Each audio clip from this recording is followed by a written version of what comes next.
ഏതാനും കൊട്ട നിറയെ ഉണ്ടായിരുന്ന കൊഴുക്കൊട്ട മുഴുവനും ആ കൈതക്കാട്ടിലേക്ക് ഇങ്ങ് വലിച്ചെറിയുക ചെയ്തത്. ഈ കൊഴുക്കൊട്ടയ്ക്ക് വേണ്ടി ആ പ്രദേശം വിട്ട് തെളിച്ചുവെന്നാണ് പറയപ്പെടുന്നത്. കല്ലിട്ടാൽ പോലും താഴാത്ത ഒരു സ്ഥലമായിരുന്നത് കൊണ്ടാണ് ഇതിന് കല്ലൂർക്കാടെന്ന പേര് വന്നതെന്നും പറയപ്പെടുന്നു.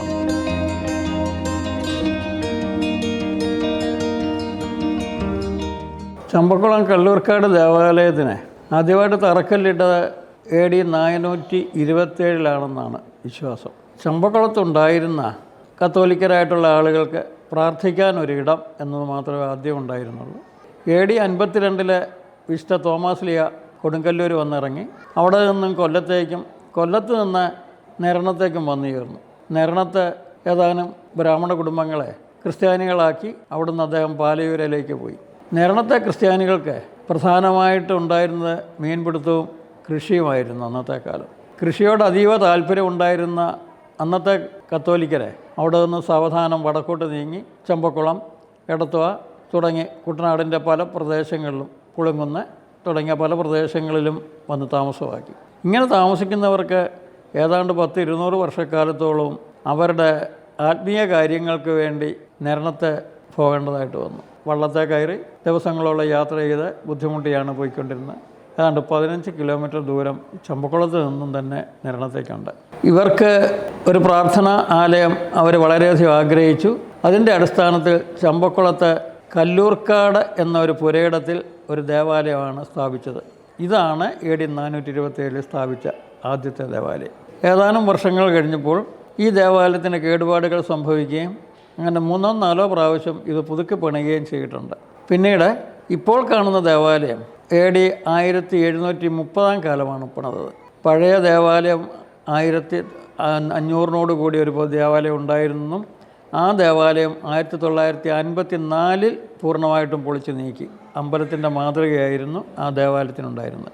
ഇപ്പോഴത്തെ ദേവാലയം പണിയുന്ന കാലത്ത് ഈ ദേവാലയം സ്ഥിതി ചെയ്യുന്ന പ്രദേശം മുഴുവൻ നിലമായിരുന്നു, നെൽകൃഷി ചെയ്യുന്ന നിലം. കുട്ടനാട്ടിലെ നിലമെന്ന് പറയുമ്പോൾ ജലനിരപ്പിൽ നിന്നും ഏതാനും അടി താഴ്ചയിലാണ് നെല്ല് കൃഷി ചെയ്യുന്നത്. ചുറ്റും വരമ്പിട്ട് ആ വരമ്പിൽ അകത്തെ വെള്ളം വറ്റിച്ച് അവിടെയാണ് കൃഷി ചെയ്യുന്നത്. ആ നിലത്തിൽ ദേവാലയ നിർമ്മാണത്തിന് വേണ്ടി അന്നത്തെ എൻജിനീയർമാർ കണ്ടുപിടിച്ചൊരു പുതിയ മാർഗമാണ് ആ ദേവാലയത്തിൻ്റെ വിസ്തൃതിക്ക് അനുസൃതമായി തേക്ക് തടികളെ നെടുകയും കുറുകയും നിരത്തി ഒരു 4 അടി പൊക്കത്തിൽ നിരത്തി കൊണ്ടുവന്ന് മുകളിലിട്ട് നിരത്തി അതിന് മുകളിൽ ആറ്റുമണലിട്ട് നിരത്തി നിരപ്പാക്കിയതിന് ശേഷം അതിൻ്റെ മുകളിൽ ചെങ്കല്ല് കൊണ്ടാണ് ഈ ദേവാലയം നിർമ്മിച്ചിരിക്കുന്നത്. അത് 1730. 1830-ലും 1910-ലും പിന്നീട് 2000-ന് ശേഷവും ഈ ദേവാലയം പല പുനരുദ്ധാരണ വേലകൾ ചെയ്തിട്ടുണ്ട്. ഇതിൻ്റെ പടിഞ്ഞാട്ട് കാണുന്ന ദേവാലയത്തിൻ്റെ അവിടുന്ന് പടിഞ്ഞാറേക്ക് കാണുന്ന ഒരു മോണ്ടളം അത് 1910-ലാണ് നിർമ്മിക്കുന്നത്. അതിനുശേഷം ഈ പള്ളിയുടെ ഏറ്റവും മുൻവശത്ത് കുരിശാകൃതിയായിരുന്നു. തെക്കോട്ടും വടക്കോട്ടും 2 വിങ്ങികളുണ്ടായിരുന്നു. അതും ഏതാണ്ട് 1950 കൂടി പൊളിച്ചു നീക്കി. ഈ അടുത്ത കാലത്തെ വെള്ളപ്പൊക്കത്തിന് ശേഷം ഇതിൻ്റെ പരിസരവും മിറ്റവും എല്ലാം വളരെയധികം മണ്ണിട്ട് ഉയർത്തിയാണ് ചെയ്തിട്ടുള്ളത്. ഈ ദേവാലയം പണിത കാലഘട്ടത്തിൽ ഇതിൻ്റെ തറയുടെ പൊക്കമെന്ന് പറയുന്നത് 2 കോല് 8 ആയിരുന്നു. ആശാരിയുടെ കോൽക്കണക്കിൽ പറയുമ്പോൾ ഏതാണ്ട് 2 മീറ്ററിൻ്റെ അടുത്ത് ഉയരമുണ്ടായിരുന്നു. കുട്ടനാടൻ പ്രദേശമായതുകൊണ്ട് ഇത് കാലക്രമത്തിൽ കീഴോട്ട് താന്നു പോയി. അന്നുണ്ടായിരുന്ന പടികളെല്ലാം ഏതാണ്ട് 16 പടികളോളം ഉണ്ടായിരുന്നു. അതെല്ലാം ഈ മണ്ണിനടിയിലേക്ക് താന്നുപോയി. ഇപ്പോൾ ഒറ്റപ്പടി പോലും ഇല്ലാത്ത ഒരവസ്ഥയാണ് ദേവാലയത്തിൽ കാണുന്നത്. ദേവാലയത്തിൻ്റെ പടിഞ്ഞാറ് അറ്റത്തെ വിങ്ങ് ഏതാനും വർഷങ്ങൾക്ക് മുൻപ് 1.5 അടിയോളം പൊക്കി അവിടെ അത് സംവിധാനം ചെയ്തിട്ടുണ്ട്. ഈ ദേവാലയത്തിൻ്റെ ഉൾവശം ഏറ്റവും മുൻവശത്ത് വളരെയധികം ഉയർന്ന ഒരു 3 സ്റ്റെപ്പുകളുടെ മുകളിലായിരുന്നു മദ്ബഹായും മറ്റും സ്ഥിതി ചെയ്യുന്നത്. അവിടുന്ന് പടിഞ്ഞാട്ട് മാറി 1 അടിയോളം താന്ന് ആളുകൾക്ക് നിൽക്കാനൊരു സ്ഥലം, അതിൻ്റെ പുറകിൽ സ്ത്രീകൾ ജനങ്ങൾക്ക് അതിൻ്റെയും പിന്നിലായിട്ട് അതിലും താഴ്ന്ന സ്ഥലമായിരുന്നു ഈ മോണ്ടളം. അടുത്ത കാലത്തായിട്ട് ഇതെല്ലാം ഏതാണ്ട് ഒരേ നിരപ്പാക്കി മാറ്റിയിരിക്കുകയാണ് ചെയ്തിരിക്കുന്നത്.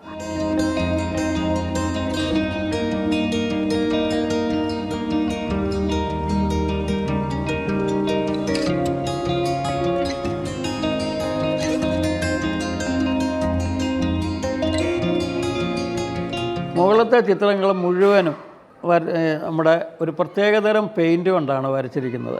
അത് പഴയ നിയമത്തിലെ മിക്കവാറും എല്ലാ പഴയ നിയമത്തിലെയും വെളിപാടിലെയും കാര്യങ്ങൾ ബൈബിൾ സംബന്ധമായിട്ടുള്ള ചിത്രങ്ങളാണ് മുഴുവൻ തന്നെ.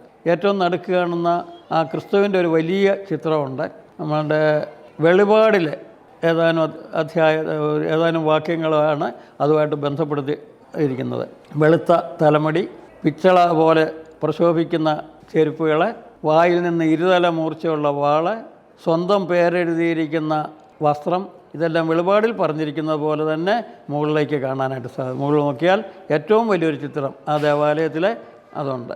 അതുപോലെ തന്നെ 7 നക്ഷത്രങ്ങൾ കയ്യിൽ പിടിച്ചിരിക്കുന്നതും 7 മെഴുതിരിക്കാലുകൾ നമുക്ക് കാണാം. ഇതൊക്കെ നമ്മുടെ വെളിപാടിൽ കാണുന്ന അതേ രീതിയിൽ തന്നെ ചിത്രീകരിച്ചിരിക്കുന്നതാണ്. ഏലീശ, യൂദിത്ത്, എസ്തർ തുടങ്ങിയവരുടെയും നോഹിൻ്റെയും എല്ലാം ചിത്രങ്ങൾ ഏറ്റവും മുകളിൽ വളരെ വിശദമായിട്ട് രേഖപ്പെടുത്തിയിട്ടുണ്ട്. ഈ ചിത്രങ്ങൾ നിർമ്മിച്ചതെന്ന് പറയുന്നത്, അല്ലെങ്കിൽ വരച്ചു എന്ന് പറയുന്നത്, കൊല്ലത്തുകാരനായ ഒരു ശില്പിയായിരുന്നു. അന്നത്തെ രീതിയിലെ വരയെന്ന് പറഞ്ഞാൽ ഇന്നത്തെ കണക്കുള്ള ഓയിൽ പെയിൻ്റൊന്നും അല്ല ഉപയോഗിച്ചുകൊണ്ടിരുന്നത്. അത് പല ഭാഗങ്ങളും പഴത്തിൻ്റെയും മറ്റും ചാറുകൾ, പ്രധാനപ്പെട്ട ഭാഗങ്ങളെല്ലാം വരച്ചിരിക്കുന്നത് ജലച്ചായം എന്ന് പറയുന്നത് കണ്ണുകൾക്ക് മാത്രമേ ഉപയോഗിച്ചിട്ടുള്ളൂ. ജലച്ചായം എന്ന് പലരും പറയുന്നെങ്കിലും സ്റ്റിഫ് വൈറ്റ്, അല്ലെങ്കിൽ അതിൻ്റെ കട്ടിച്ചായം എന്ന് മലയാളത്തിൽ പറയും. ഈ സ്റ്റിഫ് വൈറ്റ് സോർനെറ്റ് ഓയിലിനകത്ത് ചാലിച്ചിട്ട് അത് വലിയ കല്ലിലിട്ടിടിച്ച് വളരെ സമയം കൊണ്ട് തന്നെ ചാലിച്ച് ശരിയാക്കും. എന്നിട്ട് അതിനകത്ത് പിന്നെ കളർ ചേർത്തിട്ടാണ് ഈ ഓരോ കളറുകളും ഉണ്ടാക്കുന്നത്. അങ്ങനെ സ്റ്റിഫ് വൈറ്റ് ഉപയോഗിച്ച് വരച്ചിരിക്കുന്ന ചിത്രങ്ങളാണ്.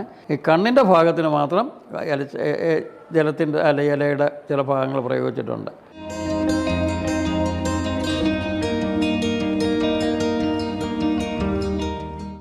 ഇവിടെ ദേവാലയ സ്ഥാപനത്തിന് വേണ്ടി തിരഞ്ഞെടുക്കപ്പെട്ട പ്രദേശം, അതിന് ചുറ്റും മുഴുവൻ വൻ കാടുകളായിരുന്നു. കാടെന്ന് പറയുമ്പോഴത്തേക്ക് കുട്ടനാട്ടിലെ കാടെന്ന് പറയുന്ന കിഴക്കൻനാട് പോലുള്ള വലിയ ഒന്നുമില്ല, മുഴുവൻ കൈതക്കാടുകളാണ്. ഇന്ന് കൈത എന്ന് പറയുന്നത് കുട്ടനാട്ടിലെങ്ങും ഇല്ലാത്തൊരവസ്ഥയിലേക്ക് മാറിയിരിക്കുകയാണ്. ഇവിടെ നടുക്കായിട്ട് ഒരു ചെറിയ കുരിശ് സ്ഥാപിച്ചിരുന്നു. അവിടെ വെട്ടി തെളിച്ച് ഒരു ദേവാലയം സ്ഥാപിക്കുക ശ്രമകരമായിരുന്നു. വളരെയധികം ബുദ്ധിമുട്ടായതുകൊണ്ട് അന്നത്തെ ആളുകൾക്ക് ചെറിയ ബുദ്ധി തോന്നി. അവരൊരു പെരുന്നാളിനോട് അനുബന്ധിച്ച് കൊഴുക്കട്ട ഉണ്ടാക്കി. കൊഴുക്കട്ട എന്ന് പറയുന്നത് അരി പൊടിച്ച് അതിനകത്ത് തേങ്ങയൊക്കെ ചേർത്ത് ശർക്കരയൊക്കെ വെച്ച് ഉണ്ടാക്കുന്ന ഒരു ആഹാരമാണ്. അങ്ങനെ ആദ്യം ഉണ്ടാക്കിയ നേർച്ചയായിട്ട് കൊടുക്കാനായിട്ട് ഉണ്ടാക്കിയ ഏതാനും കൊഴുക്കട്ടയ്ക്കകത്ത് അവർ രാശി, അതായത് വളരെ ചെറിയ സ്വർണ്ണ നാണയം, അതാണ് രാശി എന്ന് പറയുന്നത്, എല്ലാ കൊഴുക്കട്ടയിലും സ്വർണ്ണ നാണയങ്ങൾ വെച്ചിട്ടാണ് വിതരണം ചെയ്തത്. അപ്പോൾ ഇതാദ്യം മേടിച്ച ആളുകൾക്കെല്ലാം വളരെ അതിശയമായി. സ്വർണ്ണ നാണയം ഉണ്ട് എന്നുള്ള പേര് എല്ലായിടത്തും പരന്നു. ഉടനെ തന്നെ ഇത് മേടിക്കാനുള്ള ആളുകളുടെ തിക്കും തിരക്കുമായി കഴിഞ്ഞാൽ കിട്ടുന്നതിനകത്ത് സ്വർണ്ണം ഉണ്ടോ ഇല്ലയോ എന്ന് നോക്കാനുള്ള സമയമില്ല. എല്ലാവരും ഓരോന്നോരോന്ന് ശേഖരിച്ച് വെച്ചു. അവസാനം വന്നു കഴിഞ്ഞപ്പോൾ ഏതാനും കൊട്ട നിറയെ ഉണ്ടായിരുന്ന കൊഴുക്കട്ട മുഴുവനും ആ കൈതക്കാട്ടിലേക്ക് ഇങ്ങ് വലിച്ചെറിയുക ചെയ്തത്. അതിനകത്ത് വാസ്തവം പറഞ്ഞാൽ ഈ വലിച്ചെറിഞ്ഞതിനകത്ത് ഒന്നുമില്ലായിരുന്നു. ഈ കൊഴുക്കട്ടയ്ക്ക് വേണ്ടി ആ പ്രദേശം വിട്ട് തെളിച്ചുവെന്നാണ് പറയപ്പെടുന്നത്. കല്ലിട്ടാൽ പോലും താഴാത്ത ഒരു സ്ഥലമായിരുന്നത് കൊണ്ടാണ് ഇതിന് കല്ലൂർക്കാടെന്ന പേര് വന്നതെന്നും പറയപ്പെടുന്നുണ്ട്.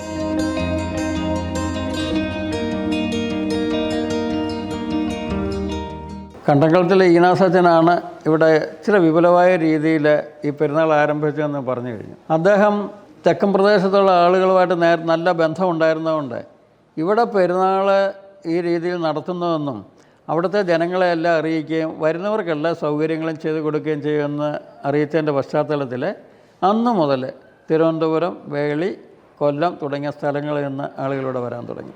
ഈ വരുന്ന ആളുകളെല്ലാം ഈ 9 ദിവസവും ഇവിടെ താമസിച്ച് ഇവിടുത്തെ പ്രാർത്ഥനകളിൽ പങ്കെടുത്ത് തിരിച്ചു പോകുകയുള്ളൂ. എവിടെ താമസിക്കുമെന്ന് ചോദിച്ചാൽ അന്ന് വരുന്ന ആളുകളെ ഇവിടെ അടുത്തുള്ള വീടുകളിൽ, പള്ളിയോട് ചേർന്നുള്ള എല്ലാ വീടുകളിലും 2-3 കുടുംബങ്ങൾ ഇങ്ങനെ വന്ന് താമസിക്കും. അവർ ആ വീട്ടുമുറ്റത്ത് തന്നെ ഇട്ട് ആഹാരം പാകം ചെയ്യും, കഴിക്കും. പെരുന്നാളിൻ്റെ തലേ ദിവസം മാത്രം വൈകിട്ട് അവർക്ക് കഞ്ഞി കൊടുക്കും. പിറ്റേ ദിവസം രാവിലെ കുളിച്ചൊരുങ്ങുന്നതിന് വേണ്ടി പള്ളിയിൽ നിന്ന് എല്ലാവർക്കും എണ്ണയും തോർത്തും കൊടുക്കുമായിരുന്നു. അത് മേടിച്ച് തലയിൽ വെച്ച് ആറ്റിൽ തന്നെ ഇറങ്ങി കുളിക്കും. കുളിച്ചതിന് ശേഷം ഇവിടുത്തെ രാവിലത്തെ ഭക്ഷണവും ഉച്ചഭക്ഷണവും കഴിച്ചതിന് ശേഷം അവർ വീട്ടിലേക്ക് മടങ്ങിപ്പോകും. ഈ ഉച്ചഭക്ഷണം അവർക്ക് ചോറ് കൊണ്ടുപോയി വീട്ടിൽ കൊണ്ടുപോയി ഉണങ്ങി സൂക്ഷിക്കും 1 വർഷത്തേക്ക്. അവരുടെ ഒരു നേർച്ചയാണ്. അവർ ഏത് രോഗം ഉണ്ടായാലും വിശ്വാസത്തോടു കൂടി ഈ നേർച്ചയാണ് ആദ്യം കഴിക്കുന്നത്. ഒരുപാട് പേർക്ക് ഒരുപാട് രോഗശാന്തികളും ഇതുകൊണ്ട് കിട്ടിയിട്ടുണ്ട്.